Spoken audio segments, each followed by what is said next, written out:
Subscribe to the channel below this video, and don't forget to like and share your thoughts in the comments. Greg and I had been friends since elementary school when his family moved to our town because his father got transferred. Greg's dad was in the military. By chance, they moved into the same apartment building as us, so Greg and I spent every day together, walking to and from school. Our parents got so used to us being together that they cooked meals for both of us.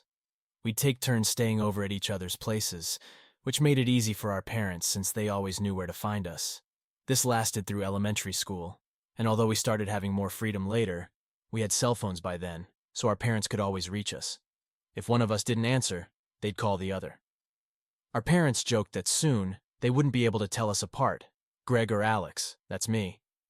You can see how close we were, but then it all changed. Greg followed in his father's footsteps and went to a military academy in our town, while I left to attend university in the state capital. At first, I missed him a lot, and we called each other frequently, but then we made new friends and developed new interests, so we talked less often. However, whenever one of us visited the other's city, we made sure to meet up. After graduating from the academy, Greg was assigned to a different city, while I stayed in the capital and got a job at a research institute as a scientist. A year after graduating, I married my college classmate, Veronica. Greg couldn't make it to our wedding, even though we invited him, because he was busy with military duties. I had told Veronica so much about Greg that she knew him as well as I did. Sometimes when he called and I couldn't answer, he'd end up talking to Veronica for a long time, and she'd relay all his news to me. Greg was still single, explaining that his military career made it tough. Constantly being away and moving around made it hard to start a family. There's a saying in the military, if you start your service on the East Coast, you'll end it on the West Coast. Veronica and I had been married for 3 years and hadn't had kids yet. We wanted to get settled first and enjoy some time together before thinking about children. One day after work, Veronica told me that Greg would be coming to our city on a business trip in 2 days. I was a bit surprised he'd called her, but I didn't think much of it because I considered Veronica my wife, so my friend was her friend too. We worked in different places, but after work we usually met up, walked around the city, and sometimes went to cafes to spend more time together without having to cook at home. I was excited to see Greg, and Veronica and I discussed what to prepare for our guest and where to take him.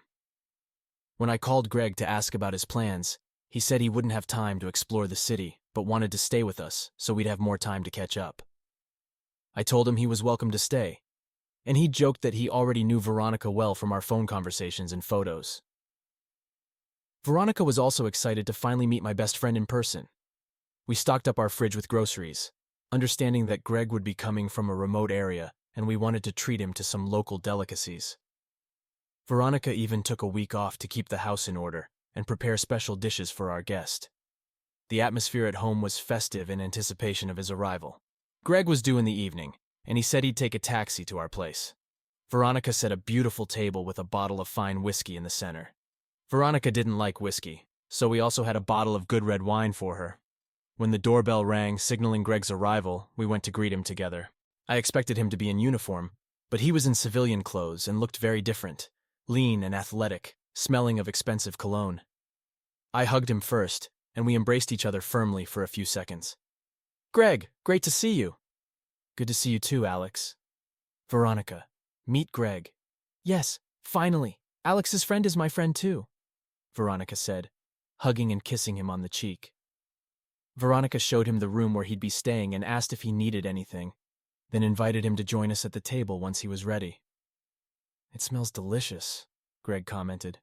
We left to give him some privacy. I was still smiling, but Veronica seemed unusually flushed. Dear viewers, more than 90% watch my content without subscribing. If you still have not subscribed, then I ask you to do so. For me, this is the best motivation to continue. I figured Greg had made a strong impression on her. "Well, you finally met my best friend," I said. It didn't take long for Greg to join us, thanks to his military discipline. We started reminiscing about old times, with Veronica listening intently. The two of them were so different. Greg, lean and fit, and me, slightly overweight and relaxed. They both seemed to interest Veronica, who couldn't take her eyes off us, and occasionally joined the conversation. The evening flew by. At some point, Greg thanked us for the warm welcome but mentioned he needed to get up early and should head to bed. He thanked Veronica for the delicious food and said he was glad to have finally met her. Veronica got up early to prepare breakfast for the three of us, but Greg was already up and doing his exercises. She couldn't help but watch him, shirtless, his muscles moving under his skin. She noted that I didn't exercise and had gained some weight, although she loved me regardless. Still, she thought she should suggest I work out. By then, Greg had finished his workout, and passing the kitchen greeted Veronica, who was busy with breakfast. "Hey, do you do your exercises every day, or just sometimes?" Veronica asked. "Every day, even on weekends." "Even on weekends? That must be worth it. Look at your body, so fit," she said, touching his chest and abs. The touch made her feel a sudden rush of heat through her body, and she blushed. Sergei noticed but didn't mind. They were like family, after all. She tried to focus on chopping the salad, but her hands shook. So she switched tasks to avoid showing her excitement. Greg went to the bathroom to freshen up while Veronica was still thinking about his bare torso. Despite her logical mind, she couldn't help but feel a desire to touch him again. Butterflies fluttered in her stomach, and she didn't want to stop them. After all, she was a human with natural desires. If Alex didn't care about staying attractive for his wife, that was his problem. He might need to rethink things if he noticed her reaction to Greg. When Greg came out of the bathroom and walked to his room, Veronica watched him longingly, enjoying the feeling of her fluttering butterflies. It was time for me to get up. Hearing voices in the kitchen, I realized Greg was already awake, so I got up too and went to the kitchen. Greg had already gone to his room, and Veronica was making breakfast. I kissed her cheek out of habit, noticing her blushing. I assumed she was anxious about getting breakfast ready quickly so Greg wouldn't be late, although everything was nearly done. Veronica hurried me, saying Greg needed to leave soon and we should all have breakfast together. A few minutes later, we were at the table. There wasn't much time for conversation, so Greg and I just complimented Veronica on the breakfast. After eating, Greg and I went our separate ways and Veronica stayed home. As I left, I kissed Veronica on the cheek, and Greg did the same. It made me laugh, and I joked with Veronica on the phone that she was getting double the kisses now that Greg was here. She laughed too and teased, "Just make sure nothing else doubles." I felt a pang in my heart, realizing she might not have thought it through. The episodes of Veronica's flustered reactions since Greg arrived came to mind. I wasn't usually jealous, but I felt a sudden surge of jealousy. I reassured myself that Greg was my best friend, and Veronica, my beloved wife, had never given me a reason to doubt her. I managed to push away the unpleasant feelings as I approached work. The workday was ending when my boss suddenly called me in. On the way, I had a vague feeling someone was going to change my plans, and I was right. My boss looked worried. "Alex, our client is having a major issue with our software. They called saying it's critical, and they could face significant losses if we don't fix it quickly. Only you know the system well enough to troubleshoot and solve it. You need to go right now. Time is money. We can't risk our reputation." "Valerie, can I go tomorrow morning? My best friend is visiting for a few days. We haven't seen each other in years." "What's his profession?" "He's in the military." "Alex, he'll understand. He knows what an order is. The car is waiting for you. It's a 3-hour drive each way, and you'll need a couple of hours to fix it. It's just one night. I'll give you a couple of days off afterward. Call your wife and friend, explain the situation. They'll understand." Leaving the office, I called Veronica. She was surprised, expecting me home soon. Her voice sounded worried. "What's wrong, Alex? I thought you'd be home any minute. Greg's already here." I explained the situation, and she agreed easily. "If your boss wants you to go now, go. You'll get time off later, and you'll be back in less than a day. Greg will still be here." I asked to speak to Greg. "Greg, I'm being sent on a business trip right now. My boss won't take no for an answer, but I'll be back quickly." "No problem, Alex. Work is work. We'll catch up when you're back." Despite feeling uneasy, I had to go. I hoped to solve the problem quickly, though it was a long drive. Sergei seemed disappointed, but he tried to cheer up, thinking it was just one evening. He poured himself some cognac and Veronica a glass of wine. "Here's to a successful trip for Alex and his quick return," Greg said. Veronica drank her wine in one gulp, becoming talkative and giggly. Greg humored her with small talk, but soon claimed he was tired and went to bed. Veronica, a bit miffed, tried to persuade him to stay, but he wished her good night and left. She stayed, drinking another glass of wine, her mind wandering back to Greg's fit body. Her fantasies grew wild, and she hatched a plan. Exhausted, Greg fell asleep quickly, his dreams disturbed by uneasy thoughts he couldn't quite grasp. He had a nightmare that was very unpleasant. Suddenly, the unpleasant images vanished, and he started having short, vivid dreams that made him uneasy, as if they carried some threat. He saw a beautiful naked woman beckoning him. He tried to ignore her, but she kept reappearing. Finally, he felt a naked female body next to him and realized he was not dreaming. He opened his eyes and saw Veronica next to him. He jumped out of bed, still not fully understanding what was happening. Veronica laughed and called him back to bed. "Greg, what are you scared of? We're alone. Alex won't be back until the evening, and he won't find out. Come here." Greg's anger flared up. "Veronica, how could you? He's my friend. I'd never betray him. Do you even realize what you're doing? You want me to throw away years of friendship for a moment with you? What do you take me for? How will I look Alex in the eye afterward? I don't know how you plan to live with this, but I won't do it. I'm calling Alex right now." Realizing the situation wasn't going in her favor, Veronica tried to persuade Greg not to call Alex. But Greg quickly gathered his things and left the room. Dear viewers, I ask you to subscribe to the channel under this video. I will be very grateful to you. A few moments later, he returned, fully dressed. Veronica continued her feeble attempts to dissuade Greg from calling Alex, but he ignored her. He first called a taxi, then dialed Alex's number. Veronica, feeling the gravity of the situation, still hoped for a way out. But disaster was imminent. The phone rang, and Alex answered almost immediately. "Greg, what happened?" "Alex, I'm sorry if I woke you, but it's urgent. You didn't wake me. I haven't gone to bed yet. I'm about to head back. I resolved the issue and will be home in about 3 hours. So, what's going on?" "Alex, I'm moving to a hotel. I've already ordered a taxi." "Greg, are you upset because I'm staying out? I said it wouldn't take long." "Alex, it's not that. Think about it. It's something else." "Something else? Wait, did Veronica say something?" "It's not just what she said, Alex. If you want it straight, I wouldn't trust her. It's your call, but I don't want our friendship to be ruined because of her." "So she came on to you? She tried to provoke you?" "Yes, that's exactly it. That's why I decided to move to a hotel so you wouldn't have any doubts. I can't even look at her. It's disgusting. Imagine, I was sleeping, and she jumped into my bed naked. I had to get out of there quickly." There was silence on the phone. Then Alex spoke slowly. "Greg, give her the phone. I want to say a few things to her." Veronica immediately began to justify herself. "Alex, don't think anything bad. I was just joking, and Greg took it seriously. You know I love only you, and would never do anything like that." Alex interrupted her, his voice cold and firm. "Shut your mouth and listen carefully. I won't repeat myself. I can't stand traitors, whether they're men or women. So you have until the evening to get your things out of my apartment. When I return, anything left will be thrown out. Do you understand? No discussions, no excuses about jokes. I trust Greg completely. You no longer exist to me. Get out." "Leave the keys with the neighbor, Aunt Iris. Now, give the phone back to Greg. Greg, reserve a hotel room for me too. A double room. I'll be home in 3 hours. Call me when you're settled. My ride just arrived. I got an SMS." Greg, having gathered his belongings, left the apartment without saying goodbye and closed the door behind him.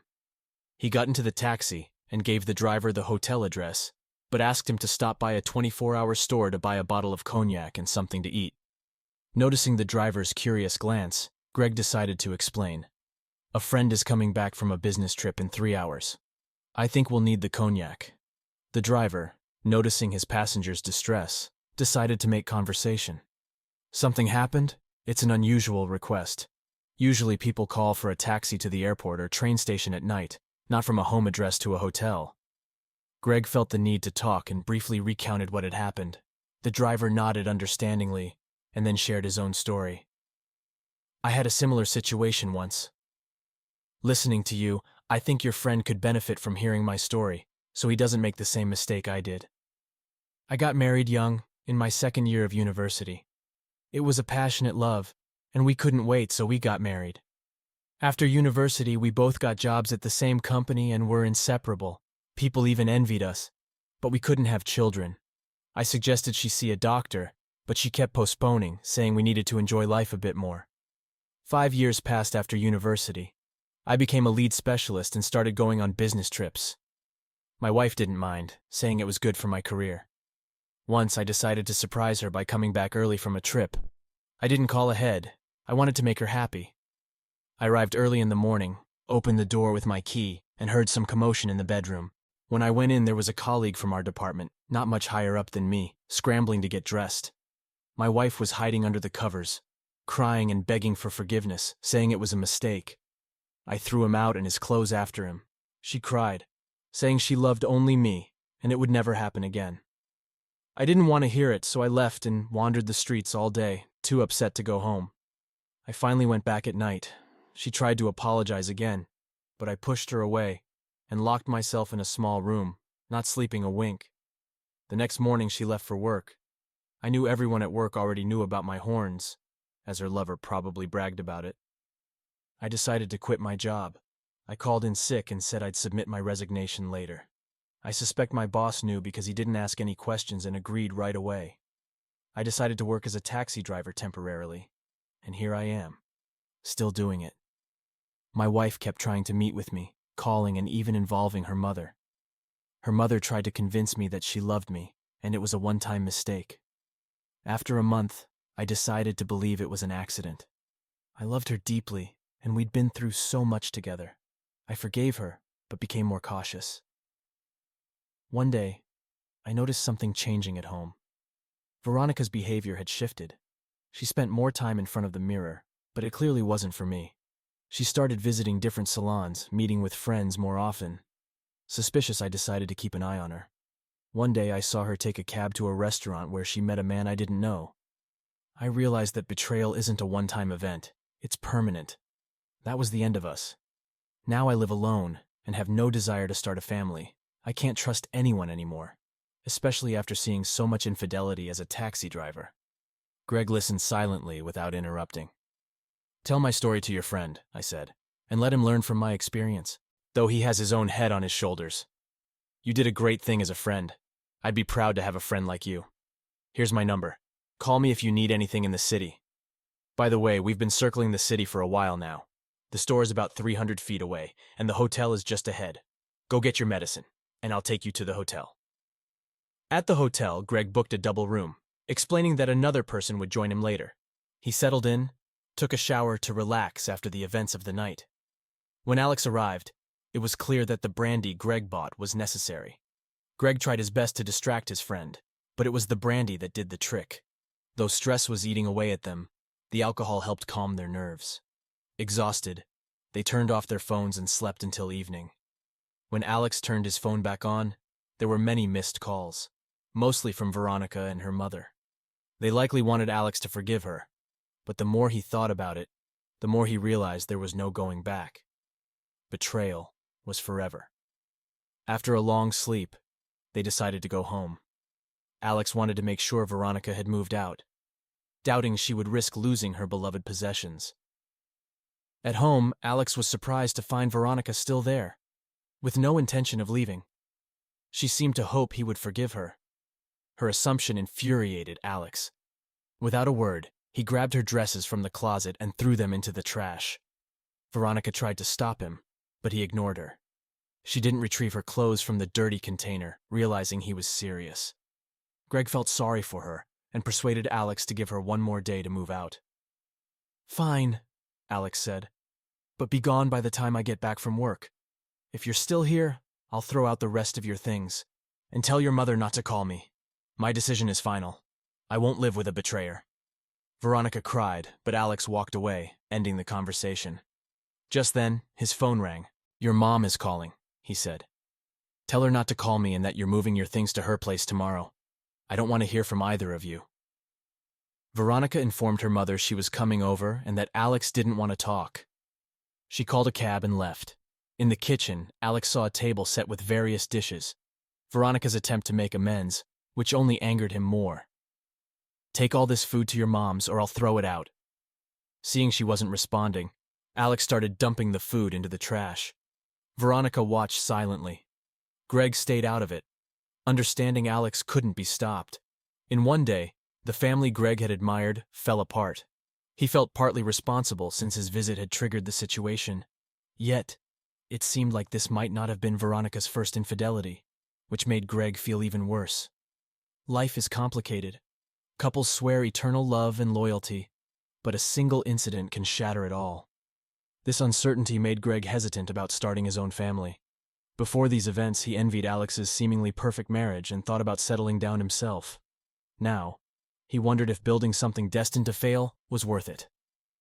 In the end, Veronica moved out as promised and didn't try to convince Alex to take her back. Her mother apologized for her daughter's behavior and didn't interfere with Alex's decision. Alex and Veronica divorced and never crossed paths again. Alex lost trust in women and avoided serious relationships, focusing on his career instead. His interactions with women were brief and without commitments. Greg returned to his city a few days later, his thoughts on starting a family postponed for several more years.